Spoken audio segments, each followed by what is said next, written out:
자, 이 질문을 한번 드려볼까요? 당신은 당신 삶의 주인이었습니까? 네? 당신은 당신 삶의 주인이었습니까?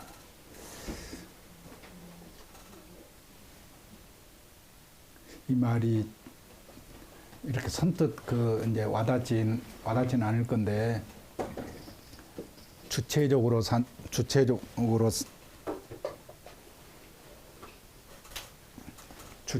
산다든가 하는 이제 이런 문제에서 항상 생각이 되는 문제인 거거든요. 내가 나로 사는 거지? 내가 나의 주인인가? 이런 얘기 많이 들어보잖아요. 그런데 정작 우리는 누가 내 안에 들어서 살도록 내 몸을 내줘봤나요? 내 마음을 내줘봤나요? 우리가 하는 큰 착각 중에 하나는 뭐냐면요, 우리 마음은 항상 열려 있다고 생각해요. 다 그러죠? 그렇지 않아요. 우리 마음은 거의 항상 닫혀 있어요. 내 자신도 나를 모르는 거고요. 항상 닫혀 있다고요. 누가 들어올 수도 없고, 누구 양보해 본 적도 없고 이래요. 그럼 나는 항상 나로 있었던 건데, 근데 정작 내가 나인 것 같은 이런 기분은 들지 않아. 그죠? 뭔가 미지근하고 이게 느낌이 안 와. 근데 최근에 세네카의 말에 그걸 보니까 이것에 대해서 좀 아주 선명해지더라고요. 뭐냐면, 운명은 뜻이 있는 자는 인도하지만 뜻이 없는 자는 억지로 끌고 간다. 내 삶을 좋아하건 싫건 내가 정해진 길이 100m라고 치면 100m는 어찌됐건 가는 거예요. 그런데 자기 스스로 가는 사람이 있고 끌려가듯이 가는 기분이죠. 우리 가끔 그런 거 있지 않나요? 뭔가 이렇게 끌려가는 기분, 그죠?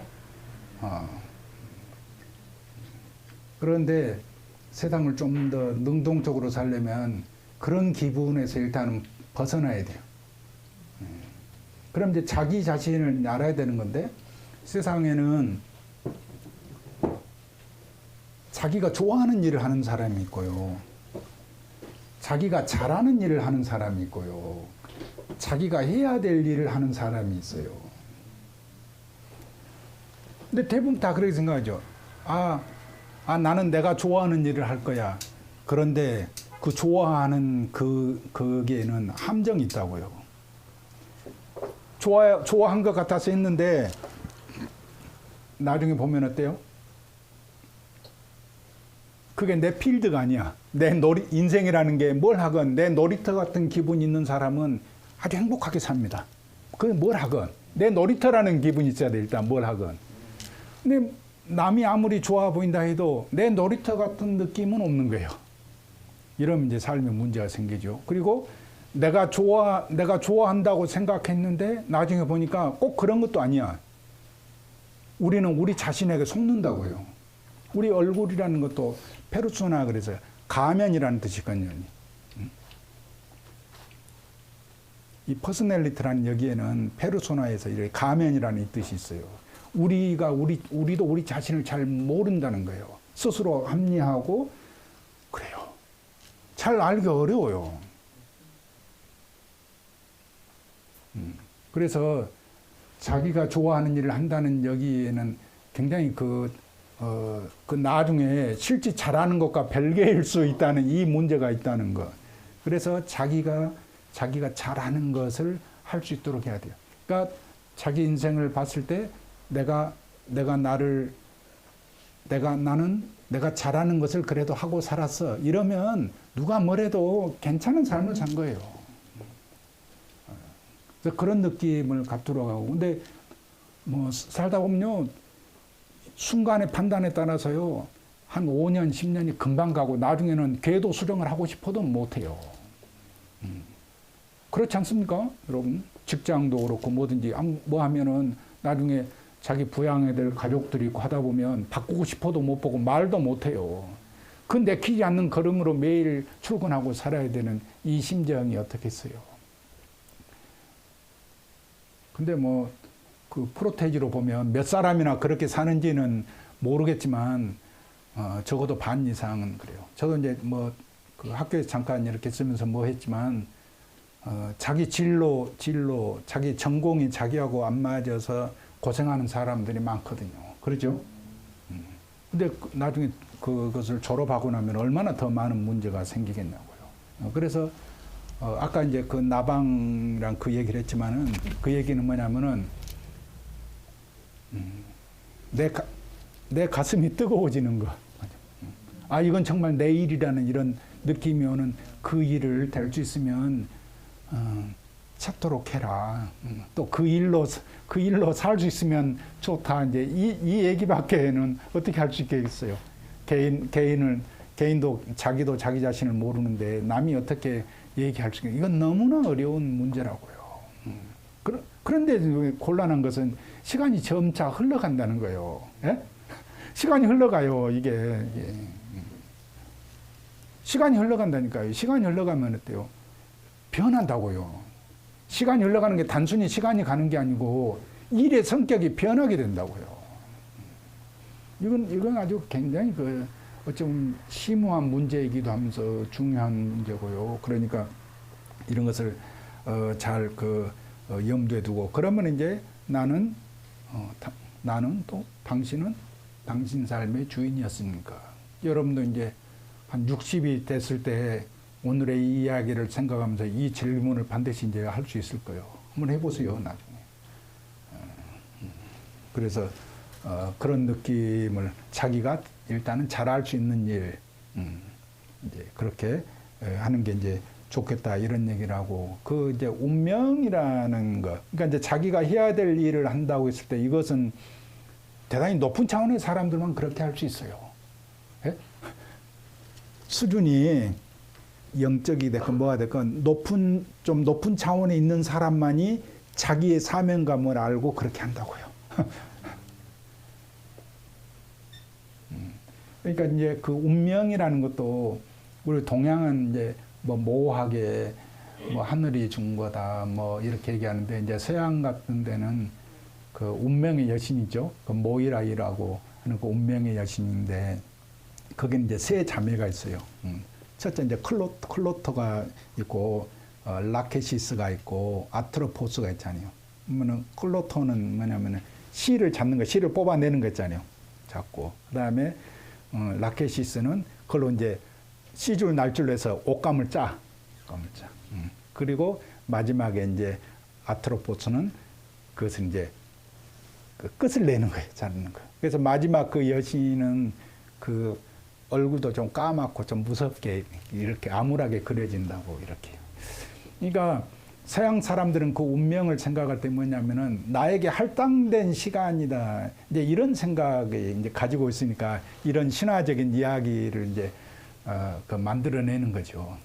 그러면 이제 여기서 하나의 또 묘미가 이제 뭐가 있냐면은 그래서 그 옛날 그 신화나 이런 데 보면은 그 뜨개질을 하도록 그 주고서 이것이 완성되면 뭐 잡아간다 할지 끝난다 이러잖아요. 그러면 밤새 어때요? 그 뜨개질하고 아침 되면 또 풀어. 근데 이걸 언제까지 해라 기한을 준 건 아니거든. 다 완성된 것을 얘기하기 때문에 거기에 빈 틈이 있잖아요.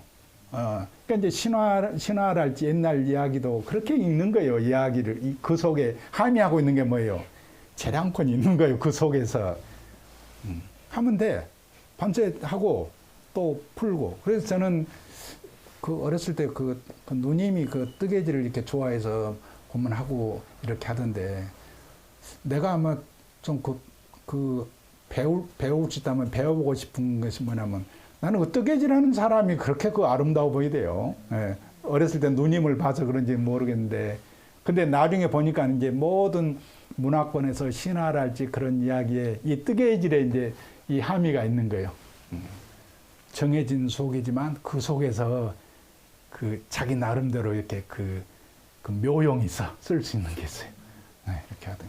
그래서 이제 이런 모든 것들이 삶을 해석하고 보는 것이 풍부해지는 것은 결국 독서밖에 없어요. 누가 무슨 얘기를 얼마나 해주겠어요. 해줄 사람 없어요. 예? 누가 나를 앉혀놓고 조곤조곤 그런 얘기를 해주냐고요. 아무도 안 해줘요. 자기가 책 보고 자기 자신이 공부하는 수밖에 없어요. 도리가 없습니다. 독서는 너무 어렵고요. 그러니까 게테 같은 그 천재 같은 사람도 뭐냐면 자기는 80이 넘도록 그 독서에 대해서 고민을 했는데 아직도 올바른 독서가 뭔지에 대해서는 잘 모르겠다 이렇게 얘기할 정도니까 대단히 이제 어려운 건데 이제 제 경우를 대해서 얘기를 해볼게요. 첫째, 독서는 질보다는 양이 중요합니다. 근데 세상 모든 이치가 그래요. 일단 양에서 승부를 보세요. 양에서. 그게 뭐가 됐건 양에서 일단 자기 심리적인 갈증이나 부족함을 느끼지 않아야 돼요. 양을 채워요. 양을. 많이 봐요. 많이. 뭐가 됐건 일단은 보라고요. 그 이제 시작이 한 3,000권이었던 것 같은데 그 단계 가면은요. 맨 처음에 독서가 되니까 생각의 자유가 생겨. 거기서 조금 더 가니까 뭐가 생기냐. 쓰는 것에 대한 자유가 또 생겨. 쓰는 것에 대해서. 조금 더 가니까 어떻게 되느냐. 그러니까 인용하는 것에 대한 자유가 생겨요. 남의 이야기, 본 것을 내 것처럼 이렇게 인용해서 쓰는 거, 이런 거죠. 인용하는 자유가 생겨요. 그러면 더 가면은 어떻게 되겠어요? 이제 그 속에 글로, 문자로부터 자유로워진 이런 세계가 있겠죠? 그럼 또 한편으로는 뭐냐면은 독서 맨 처음 시작에는 인간의 사랑 이야기가 가장 재미있죠. 그럼 조금 더 가면 시대마다 다양한 문화권마다 사물과 사건과 어떤 것을 보는 관점이 다르다는 것을 알게 돼. 그러면 이제 책을 못 놔, 이제. 궁금한데 어떻게 안 봐요? 궁금한데. 책을 안 보는 사람은 왜 안 봅니까? 궁금하지 않아요. 간단합니다. 그렇지 않나요? 궁금하지 않아요. 근데 왜 책을 봐요? 궁금한 사람이 책을 보지. 나는 그게 궁금하더라고요. 도대체 세상 사람들은 무슨 생각을 하면서 살지? 나는 그게 너무 궁금했어요. 불교뿐만이 아니고 세상에 다른 사람들, 다른 종교, 다양한 시대와 문화권에서 그 사람들은 도대체 무슨 생각을 하면서 살았지? 나는 이게 궁금해서 견딜 수 없더라고요. 그래서 저는 20대 때 딱 그렇게 마음을 먹었습니다. 저는 독서를 하는데 나는 넓게 간다. 좁게 막 불교, 수행 이렇게 해서 이 한 우물로 들어가는 것이 아니고 나는 넓게 간다. 넓게 파지. 바다가 깊잖아요. 바다가 왜 깊어요? 바다가 깊을 수 있는 힘은 어디서 나와요? 바다가 넓으니까 나온 거예요. 저는 그 신념으로 이제 갔어요. 그래서 그게 나오고 그 다음에는 그 속에서는 하나의 원리가 있다는 것을 알게 돼요. 원리. 공통된 어떤 하나의 원리가 있고 더 나아가면은 결국은 윤리의 문제다. 세상을 사는 것, 그 다음에 그 세상의 가치라는 것, 그러니까 종교건 뭐건 학문이건 모든 것이 만나는 그 최후의 지름 바다는 어디냐? 윤리의 바다인 거예요. 저는 그렇게 생각해요. 내 경험으로 했을 때는. 결국 어떻게 사느냐는 문제예요. 단순히 어떻게 사느냐가 아니고 어떻게 가치 있게 사느냐 하는 문제예요. 그렇기 때문에요. 독서를 하는 경우에 있어서도 여러분이 정말로 독서를 하고 싶으면 30대 이전에 볼 수 있는 책을 다 봐야 됩니다. 30대 넘어지면 그럴 시간도 없고 그런 마음의 감정도 없고요. 그런 열정도 없어요. 열정이 있어야 되거든, 마음에. 우리가 자비심을 할 때 컴패션 이러잖아요. 컴패션. 열정이 패션이잖아요. 그러니까 자비심도 열정이 있어야 나오는데 자비와 사랑도 열정이 있어야 나온대요. 문학, 특히 이제 문학 같은 이런 책은 우리가 이제 꼬뱅이도 있지만 어렸을 때 봐야 돼요. 그러니까 가장 좋은 것은 세계 문학 전집 있잖아요. 어느 출판사 하나를 정해서 20대까지 보기 어려우면 30대 정도는 다 봐야 돼요. 그걸 봐야 돼요. 더 봐줘도 35 이전에는 다 봐야 돼요. 그래야 그 다음에 넘어서 이제 인문학적인 이런 지식, 다양한 것을 사상서들 이런 거 볼 수 있어요. 그때 안 보면 문학책은 다시는 못 봅니다. 왜냐하면 그 감동이 안 오거든요. 그 나이가 넘으면 그 감동이 안 온다고요. 여러분이 만약 지금 생각했을 때 그런 시간이 지났다. 그러면 그는 너무 힘쓰지 마요. 이제 이 생은 그냥 그렇게 흘러간 물이야. 안 된다고요. 그게 그 나이 때 놓치면 안 된다고요. 이 공부와 그 책 독서라는 것이. 예. 이건 제 경험에서 하는 얘기입니다. 그렇게 하고 그래서 할 수 있으면 세계 문학 전집부터 해서 싹 봐야 돼요. 어느 출판사나 정해서 뭐 민음산 이런 거 한 300권, 400권 되잖아요. 딱 그것부터 봐놓고 시작하세요. 그러면 독서가 체계가 잡히면서 굉장히 아주 굉장한 사람이 되어 있을 거예요. 이제 그게 중요해요. 그것이 안 되고 그러면 그냥 사세요. 사는 대로 사는 대로. 안 돼. 그 다음에는 안 돼. 그게 안 돼요. 예. 그렇게 해서 40대 이전에 모든 30대까지 해서 볼 수 있는 책은 다 봐야만 그 다음부터 찾아서 더 깊이 볼 수 있다는 거. 이거하고.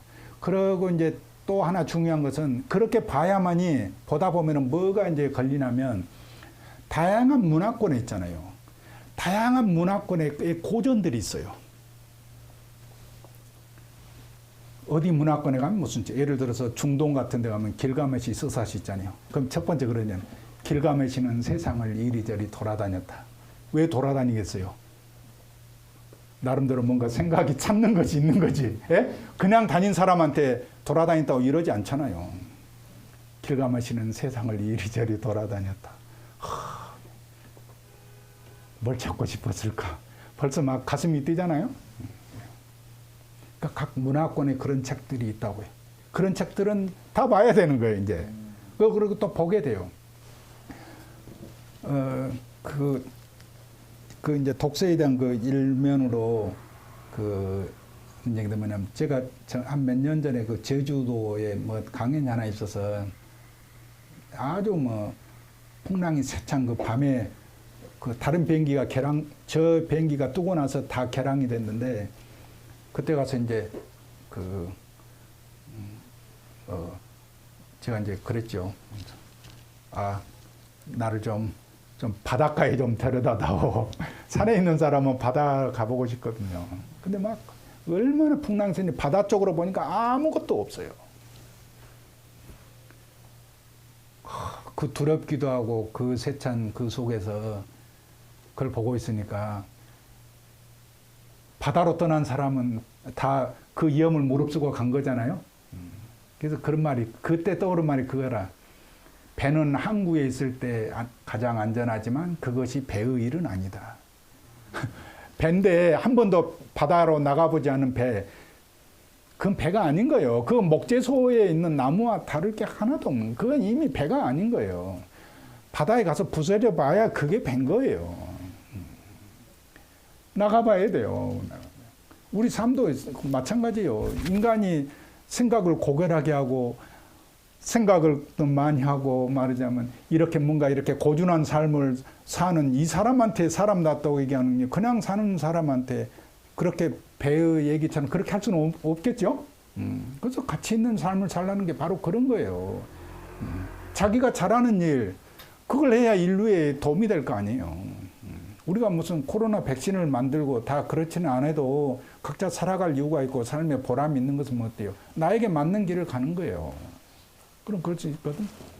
그때 이제 그 말이 생각나는 거예요. 그러면서 이제 그 오디세이에 이제 그 말이 생각이 나. 그러니까 그 서양의 모든 문학과 사고를 알려면 그 일리아드와 그러니까 호메로스 일리아드와 오디세이아를 봐야 돼요. 근데 거기에 대한 해석도 우리나라 이렇게 문학자를 보면 그 서양의 진짜 뛰어난 독서가들이 한 얘기는 하고는 전혀 수준이 달라요. 근데 예를 들어서 이제 그러잖아요. 여신이여 노래하소서 펠레우스 아들 아킬레우스의 분노를 이렇게 하고. 그럼 이제 그 해석하는 사람에 따라서 번역하는 사람에 따라서 분노 위치가 달라. 어떤 사람은 여신이여 분노를 노래하소서 이러기도 하고, 어떤 사람은 아예 분노를 노래하소서 여신이여에서 딱 그거 그렇게 달라요. 그 문장에 맞지 이제 그렇게 달라지는 건데 실제 그렇게 다르게 번역들 하거든. 그런데 거기서 뭐냐면은 맨 마지막에 거기 그 아킬레우스가 그 프리아모스 그 왕의 아들 헥토르를 이제 죽이잖아요. 그죠? 네. 그런데 그 프리아모스 왕이 자기 아들의 시신을 달라고 아킬레우스한테 막 선물을 들고 이제 찾아가서 부탁을 해요.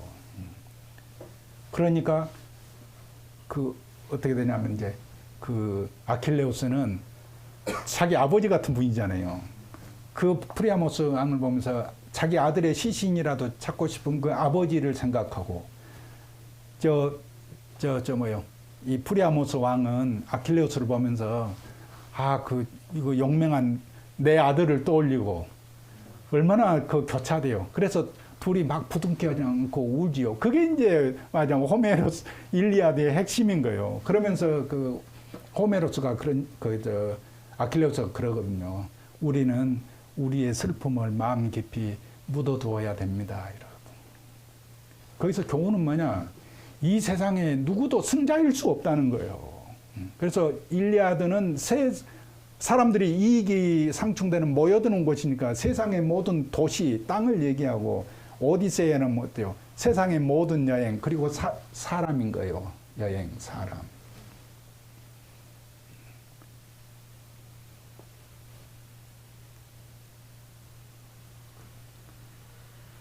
그래서 서양 사람들이 생각하는 가장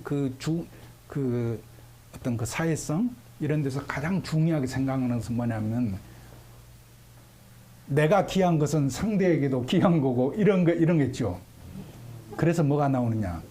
남을 명예롭게 하는 것.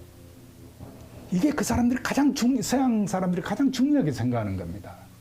남을 욕되게 하지 않고 내 명예가 중요하니까 돼요. 남의 명예도 소중히 생각할 줄 아는 거. 명예롭게 사는 거. 그래서 아무리 뭐어도 남의 이름을 모욕하는 거 있잖아요. 명예를 이것은 아주 그 극한 분노를 일으키고 하죠. 명예롭고. 그러니까 우리가 뭐 역지사지다 이런 얘기 있잖아요. 남을 존중해주고 남을 명예롭게 해주는 거. 이게 이제 우리가 그 일리아드에서 읽을 수 있는 이 함인 거예요. 그리고 누구도 이 세상에 승자일 수 없다는 이게 이제 거기서 나오는 겁니다. 그래서 거기서 이제 서양의 모든 사고의 원천이 나오는 거고, 거기서 이제 그다음에 베르길리우스의 그 아이네이스랄지, 그다음에 단테 말하자면은 신곡, 이렇게 해서 그 일리아드 그게 호메로스가 내려오는 거예요. 그렇게 이게 다 체계가 있고 이게 다 그 연관성이 있게 그렇게 보는 거예요. 그냥 하나하나 보는 것이 아니고. 그러면 이제 오디세우스는 뭐냐면은 그 10년 있다 이제 그 자기 고향 땅으로 가잖아요. 그런데 그 칼립소가 그러거든, 오디세우스한테. 그래서 했을 때 영원한 생명을 가질래? 네 땅으로. 지금 오디세우스는 자기 집으로 이제 가려고 하는 거 있잖아요. 그 두 가지 중에서 하나를 선택하라 그래요. 영원한 생명. 우리 오래 살고 싶잖아요. 영원한 생명을 얻을 거냐? 말하자면 그냥 영원한 생명을 포기하고 네 집으로 가는 것을 선택할 거냐? 잘못하면 그러니까 신이 될 수도 있고 영원히 고통받는 인간의 삶을 살 수도 있고 그래요. 그때 오디세우스가 뭘 선택해요? 집으로 가겠다고 그래요. 집으로 가겠다고. 인간의 삶을. 여기서 우리는 그 장중해지지 않나요?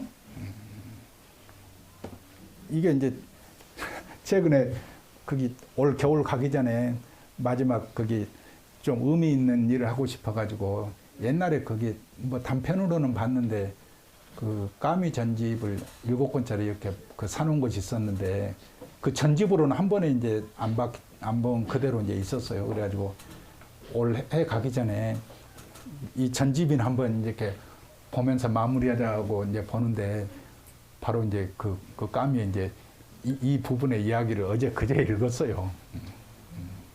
그러니까 이렇게 누가 나름대로 해석하는 거 있잖아요. 그 작가가 아니면 다른 데서는 그 해석을 볼 수가 없어. 그렇죠? 저도 이 까미가 이 해석, 이 부분을 읽기 전에는 다른데 어디서도 그렇게 많이 봤어도 못 본 거거든요. 그래서 많이 봐야 되는 거예요. 많이 봐야만이 하나가 건져져요. 그런데 그런 거예요. 결국은 인간의 삶을 택한 여기에 이제 이 참 참 눈물겨운 이제 이 인간의 삶이 있는 거죠. 유한한 삶이지만 거기에 뛰어들어서 살아가는 것. 결국 그런 것이 바로 우리가 이제 인문학을 해야 되는 그런 이유인 거예요. 그래야만이 삶이 풍부하고 아름답게 보고 뭘 그래요. 인문학을 한 사람이 어떻게 냉면을 싹둑싹둑 잘라 먹어요. 아, 나 기겁하겠어요. 왜 그 서양 애들이 한국에 와서 그런 좋은 것도 많을 건데 그거 못하면 배워가지고 짜장면도 잘라 먹더라고. 짜장면도. 그러죠? 예? 짜장면도 가위 주던데 국수 한 가락 그걸 하나를 추려서 천천히 우아하게. 그래서 저는 개인적으로 그 면 종류 있잖아요. 그 면 그 우아하게 먹을 줄 모르는 사람은 다시는 그 사람하고 밥 먹으러 안 가. 안 가. 그냥 나 혼자 먹고 말지. 그거 하나 그렇게 우아하게 그렇게 못 먹어요. 그래서 이제 아까 그 얘기는 정말 중요합니다. 호메로스의 일리아드. 남의 명예를 존중해야 된다는 거. 이게 서양 정신의 가장 핵심이에요. 예? 그래서 모든 영화와 거기에 분노가 나오고 정의가 나오는 게 뭐냐면 거기서 분노와 보복은 안 되는 거지만 우리가 거기서 열광하고 영화를 보는 이유가 뭐예요? 거기서 정당성을 찾을 수 있기 때문에 우리가 보복하는 걸 보는 거잖아요. 명예로운 거. 내가 명예로우면 남도 존중해주는 이것이 이제 서양 정신의 굉장히 핵심이라는 거. 이것만 말해도 뭐 정말로 좋은 공부죠. 그리고 또 하나는 인간의 삶을 살 건가? 신의 삶을 살 건가? 이랬을 때 오디세우스가 인간의 삶으로 택하잖아요. 여기 이제 이 책이 주는 이 웅원함 그리고 그 서양에서 한 3세기 때인가 기원전 3세기 때인가 어느 그 시인이 시골 어느 학교를 가다가 그 호메로스가 있냐고 이제 물었다는 거예요. 그러니까 그 작법 학교였다 그러는데 근데 그 교사가 그 책이 없다고 그러니까 그 시인이 그 교사 뺨을 때렸대요. 그러면서 호메로스가 없는 학교가 학교나고 이랬다는 거예요. 근데 적어도 이 두 가지 말이죠. 이 정신이 되는 근간을 알아야만이 서양 사람들의 그 정신을 알 수 있어요. 그리고 왜 제가 이제 아까 학문 얘기하면서 제가 40대 때 항상 마음에 품고 살았던 게 학문은 법칙을 만든다 이 말인데 왜 우리가 학문의 이런 아까 인문학과 자연과학 이렇게 하고 뭐 호모사피엔스 이렇게 해서 그 분류를 왜 제가 얘기를 하냐면은 오늘날의 우리의 학문의 전통이라는 것은 유럽 사회에서 형성된 거거든요.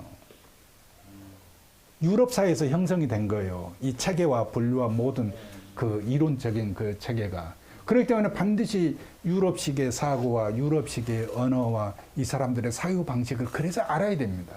그래야만 학문이 돼요. 학문적인 사고가 되고.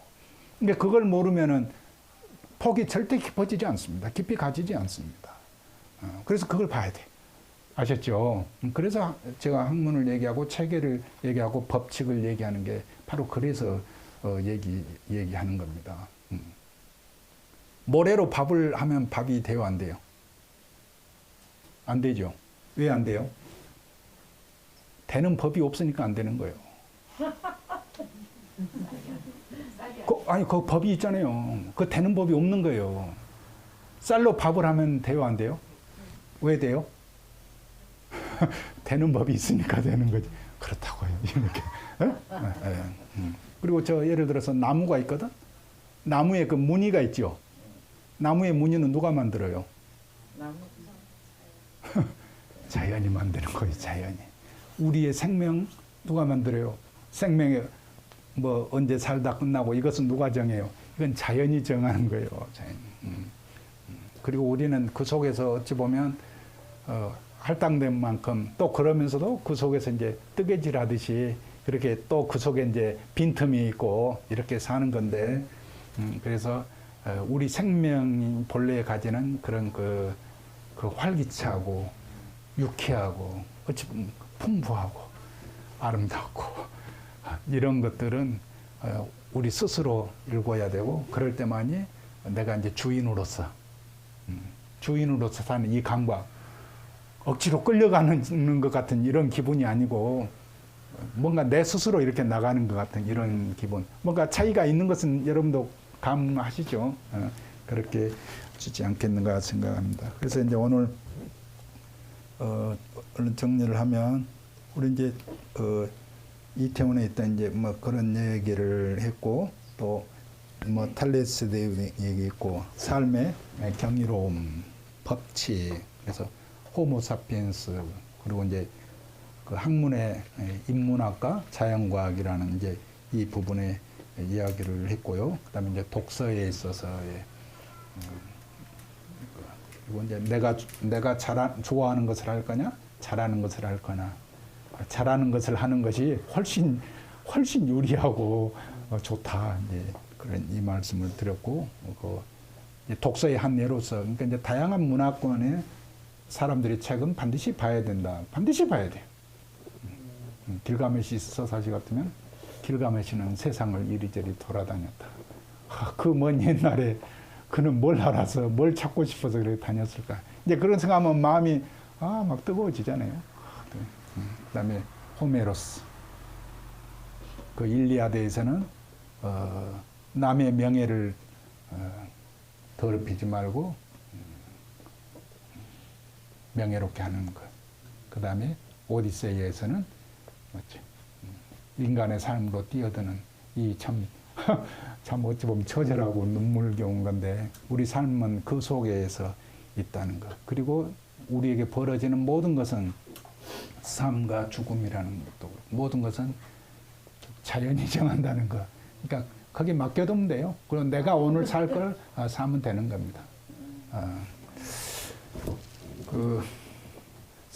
새로운 분들을 새로운 얼굴들을 볼 수 있다는 그냥 이 즐거움이 제가 이 인문학 강좌라고 그래가지고 이게 어떻게 진행이 될지 또 사람들한테 어떻게 감동이 될지도 모르겠고 하는데도 덥석 받아들였다는 것은 바로 오늘 계신 여러분들을 보는 즐거움 그 상상을 뿌리칠 수 없어서 이렇게 나왔고 이렇게 또 소중한 시간 저에게 이렇게 시간을 주셔서 감사합니다. 감사합니다.